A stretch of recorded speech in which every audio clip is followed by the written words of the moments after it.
En 2019, plus de 300 000 personnes provenant de partout dans le monde ont émigré vers le Canada pour y résider de manière permanente. Plus de 400 000 permis de travail temporaires ont été délivrés. Plus de 600 000 étudiants et étudiantes ont obtenu un permis d'études. Plus de 30 000 réfugiés ont été réinstallés au Canada. À cela s'ajoutent près de 75 000 personnes qui sont passées du statut de résidence temporaire à celui de résidence permanente. Avant d'arriver, ces dernières ont entamé des démarches administratives afin d'obtenir un statut d'immigration leur permettant de venir s'établir définitivement ou temporairement. Après des mois d'attente, elles ont quitté famille, amis et collègues. Dans le contexte de la pandémie de la COVID-19, l'immigration a joué un rôle déterminant dans la disponibilité de la main-d'œuvre sur l'ensemble du territoire canadien. La crise a cependant révélé la précarité économique des personnes immigrantes récentes et très récentes, mais elle a également contribué à complexifier les parcours d'insertion socio-professionnelle. À Montréal, les personnes immigrantes rencontrent encore aujourd'hui d'importantes difficultés d'insertion socio-économique. Un taux de chômage plus élevé, des revenus moindres et une qualification plus élevée. Rajoutez à cela la non-reconnaissance des diplômes, pas d'expérience au Canada, racisme et discrimination et surtout l'absence des réseaux professionnels.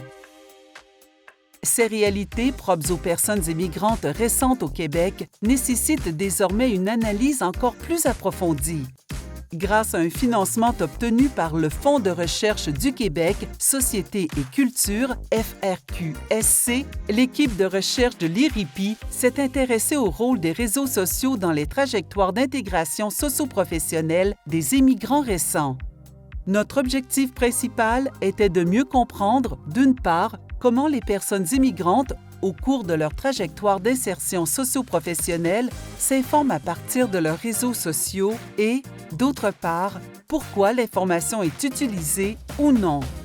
Concrètement, le projet de recherche visait à décrire les réseaux d'information des personnes immigrantes, identifier l'information qui circule dans leur réseau, comprendre les raisons de l'utilisation ou non de l'information, comprendre l'impact de cette utilisation sur les trajectoires. Pour y parvenir, des entrevues ont été menées en 2021 avec 21 personnes immigrantes âgées entre 24 et 69 ans et installées dans la région de Montréal. Elles ont été admises au Québec il y a moins de 5 ans au moment de l'entrevue. L'année suivante, des entretiens ont également été réalisés avec 6 intervenantes exerçant dans 4 organismes chargés de favoriser l'inclusion socio-professionnelle et le développement en employabilité des personnes immigrantes. Cette collecte de données a permis d'analyser la structure et la signification des liens dans les réseaux des personnes immigrantes, ainsi que la façon dont l'information y circule et comment elle est considérée et ou utilisée pour influencer leur trajectoire socio-professionnelle. Le projet reposait sur une méthode d'analyse mixte, soit une analyse qualitative afin de comprendre la signification accordée par les personnes concernées aux liens interpersonnels par lesquels transitent ces informations, et une analyse structurale afin de mieux analyser les réseaux mobilisés par les personnes immigrantes dans leur recherche d'informations.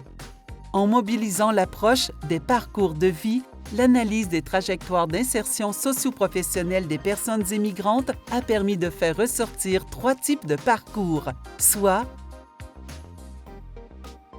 un parcours de subsistance qui consiste à s'entretenir sur le plan financier, matériel et émotionnel pour répondre à des besoins essentiels. Un parcours de contentement qui consiste à s'estimer satisfait de sa situation professionnelle, s'estimer avoir atteint la limite de sa réussite d'intégration. Un parcours de dépassement qui consiste à mettre en place des stratégies qui permettront d'améliorer la situation professionnelle pour la faire correspondre à des objectifs visés. Du côté de l'analyse structurale, les réseaux ont été analysés selon ces 3 dimensions: la taille, la densité et la diversité. Sur la base des liens que les personnes participantes entretiennent avec leurs contacts, 2 réseaux types ont été construits. Le réseau R, avec des liens forts, une densité élevée, une petite taille et une faible diversité. Le réseau R', avec des liens faibles, une densité faible, une grande taille et une grande diversité. Tel que mis de l'avant par la théorie des liens faibles de Granovetter, les liens les plus porteurs pour l'intégration professionnelle sont les liens faibles.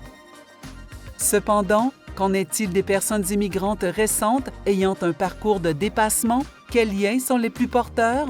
Le réseau constitué de liens faibles ne semble pas permettre d'atteindre un parcours de dépassement, même s'il favorise l'insertion socio-professionnelle. Pour ces parcours, les liens du réseau sont plus spéciaux, plus forts. L'analyse du parcours de dépassement a fait ressortir un processus de médiation qui permet de créer un pont entre l'objectif professionnel visé au Canada et les connaissances et compétences initiales à l'arrivée.